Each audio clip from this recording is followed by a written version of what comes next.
台湾话艺术水阁好，搁请解说2句啊，含你做参考。解说，解文说理。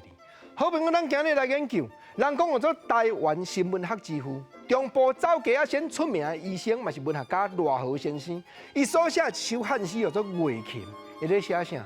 写走江湖的念歌仙，内底诗句足好，你甲听看卖。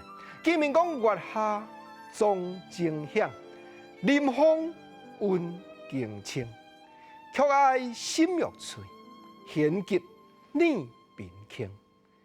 千里牛山壁，插河缀万声。悠悠小李路，吉色亦低面。对，单月琴念歌的走街仔仙，在赖和这个诗人的眼内，特色啥款？见面讲月下钟情响，踮伫咧月亮下底，暗头啊，咱叫念歌仔仙来，人伊月琴叮叮当当，安尼叫做钟情响。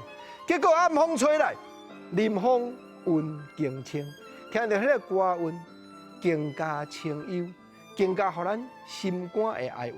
因为曲哀心欲碎，弦急耳边轻。若唱甲慢的时阵，迄个曲真哀愁，咱心肝原来为着伊用要破嘴；若唱甲赶紧的时阵，咧歌无叮叮当当，耳孔用要拄下去，因为惊听袂赴。过来，头前是咧表达讲弹月琴的人外敖弹，但是念歌仙内底要紧是迄个故事呢？念什么故事？咱知影讲律诗第3句、第4句爱对比，所以曲哀心欲碎，弦急爱对急，这种形容词。